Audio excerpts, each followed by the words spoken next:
Welcome to our channel. लाभ हानि से हम लोग एक ऐसे प्रश्न को करते हैं जिसमें क्रय मूल्य और विक्रय मूल्य वस्तुओं के रूप में दिया हुआ है और उसका प्रतिशत लाभ निकालना है।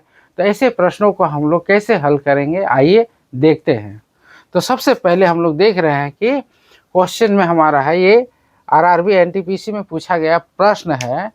जब 240 वस्तुओं का क्रय मूल्य 160 वस्तुओं के विक्रय मूल्य के बराबर होता है तो लाभ प्रतिशत ज्ञात कीजिए। तो ऐसे प्रश्न किस प्रकार से बनेंगे, तो यहाँ पे देख रहे हैं हम लोग, यहाँ कितना है 240। यहाँ क्या करेंगे हम लोग, 240 है उसको 160 वस्तु से माइनस करेंगे, यहाँ डिवाइडेड बाय क्या करना है हम लोग को, 160 करना है, यहाँ गुना 100 करना है।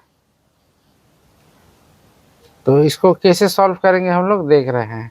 यहाँ से घटाएंगे तो 0 हो जाएगा, यहाँ से यहाँ 14 हो जाएगा, 8 से 14 हो गया, और यहाँ एक में जाएगा, ये हो गया। तो यहाँ हो गया 160 इंटू 100। तो इस प्रकार देख रहे हैं, ये से 2 बार में कट जाएगा, 80 दूना 160 हो जाएगा, ये से 50। तो आंसर हमारा क्या निकल के आ रहा है, आंसर हमारा 50% निकल के आ रहा है। तो इस प्रकार से अगर हम लोग ऐसे सवाल जो वस्तु के रूप में दिया हुआ रहेगा तो ऐसे बनाते हैं हम लोग, है ना। सीपी ऑफ 240 वस्तु का है और एसपी ऑफ 160 वस्तु बटा एसपी ऑफ 160 वस्तु का इंटू 100। इस प्रकार से हम लोग सॉल्व करेंगे। और भी सवाल देखते हैं, आप खाली बने रहे हमारे साथ, देखते हैं इसका कॉन्सेप्ट धीरे धीरे क्लियर हो जाएगा।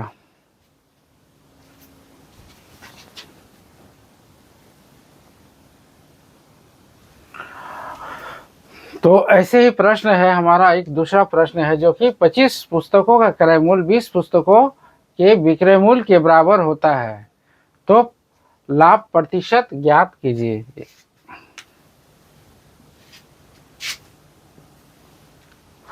तो ऑप्शन ए में हमारा है 20% है, ऑप्शन बी में हमारा है 33%, ऑप्शन सी में है 25%, ऑप्शन डी में हमारा 60% है।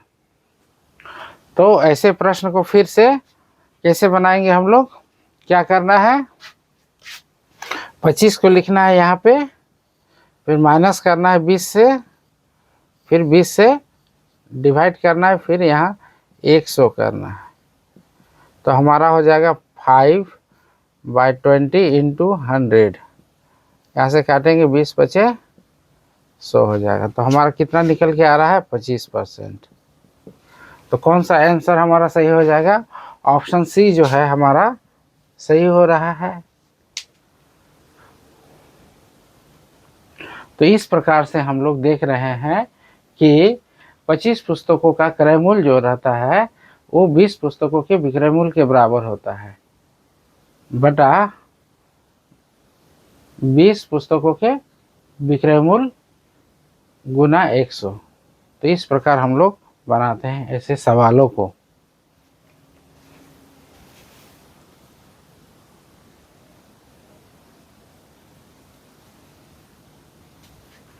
एक और प्रश्न लेते हैं लाभ हानि से ही, जो कि इस प्रकार है 50 नींबू का क्रय मूल्य 75 नींबू के विक्रय मूल्य के बराबर होता है तो हानि प्रतिशत ज्ञात कीजिए।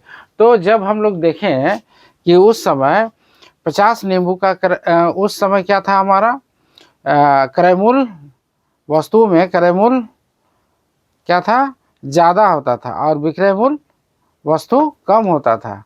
अब जो हम लोग बना रहे हैं कि यहाँ देखिए 50 नींबू का क्रय मूल्य, 50 नींबू का क्रय मूल्य 75 नींबू के विक्रय मूल्य के बराबर होता है। मतलब कि 50 नींबू का जो क्रय मूल्य होगा वो 75 नींबू के विक्रय मूल्य के बराबर होता है।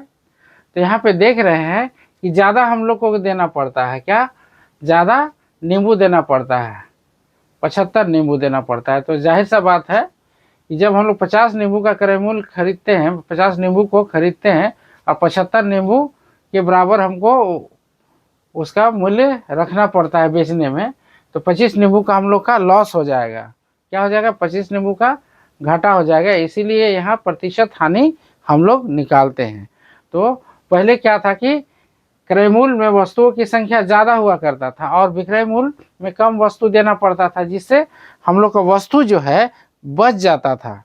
तो बच जाता था मतलब क्या, हम लोग को उतना वस्तु का लाभ होता था, तो इसलिए प्रतिशत लाभ हम लोग निकालते थे। तो अभी जो है हम लोग क्या कर रहे हैं कि हम लोग का जितना 50 नींबू ले रहे हैं, तो 50 नींबू के जगह में हम लोग 75 नींबू के बराबर उन लोग विक्रय मूल्य रखे हैं, तो हम लोग को 25 नींबू का लॉस हो जा रहा है। तो इसको किस प्रकार से बनाते हैं आइए देखते हैं। तो क्या हो जाएगा? 75 माइनस 50 हो जाएगा, बटा कितना हो जाएगा? 75 हो जाएगा, यहाँ गुना 100 हो जाएगा। तो क्या हो जाएगा हमारा? 25 बटा 75 गुना 100, 25 दिया 75, इससे डिवाइड करेंगे तो 33.33% आएगा। तो ऑप्शन हमारा जो है, हमारा कौन सा ऑप्शन आ रहा है? ऑप्शन बी जो है हमारा आंसर 33.33% आ रहा है। तो इसी प्रकार से जब वस्तुओं का क्रय मूल्य वस्तुओं के रूप में रहता है और वस्तुओं का विक्रय मूल्य वस्तुओं के बराबर होता है, तो ऐसे सवालों को हम लोग इसी तरह से क्या करेंगे, एक वस्तु को दूसरे वस्तु से घटा के हम लोग उसका आंसर निकालेंगे। तो सबसे पहली बात हम लोग को ध्यान देना है कि ऐसे सवाल जो है कि हमारा क्रय मूल्य, वस्तुओं का क्रय मूल्य अगर संख्या हमारा ज़्यादा बच रहा है तो हम लोग को लाभ होगा। अगर वस्तुओं का संख्या कम बच रहा है हमारा, तो क्या हो जाएगा? हमारा हानि हो जाएगा। तो ऐसे सवाल को जैसे हम लोग को ज़्यादा वस्तु देना पड़ेगा, ज़्यादा वस्तु देना पड़ेगा तो जाहिर सी बात है हम लोग को हानि होगा, बेचने में हम लोग को हानि होगा। अगर हम लोग को कम वस्तु देना पड़ेगा तो क्या होगा? हम लोग को लाभ होगा। तो ऐसे सवालों को हम लोग क्या करेंगे, यहाँ पे हम लोग को इस बात का ध्यान देना है कि विक्रय मूल्य जब वस्तु के रूप में रहता है तो विक्रय मूल्य हमेशा नीचे रहता है, लेकिन हम लोग का फॉर्मूला जो है क्या रहता है? प्रतिशत लाभ का जो फॉर्मूला रहता है, क्या रहता था? लाभ गुना 100 बटा क्रय मूल्य होता था। क्रय मूल्य की जगह में हम लोग क्या लिखते हैं? विक्रय मूल्य यहाँ पे लिख रहे हैं अभी, लेकिन क्या है ना, वस्तु के रूप में है, इसलिए इस प्रकार से ये सवाल को बाकी सवालों से थोड़ा ये हटके है। तो जब भी वस्तुओं के रूप में रहेगा तो नीचे हमेशा विक्रय मूल्य रहेगा, और हम लोग को देखना है कि क्रय मूल्य में जो वस्तु दिया जा रहा है वो विक्रय मूल्य के वस्तु से ज़्यादा है या कम है। अगर कम देना हो रहेगा तो लाभ मिलेगा, और ज़्यादा देना रहेगा तो हानि होगा। तो इसी प्रकार से हम लोग ऐसे सवालों को सॉल्व कर सकते हैं। धन्यवाद।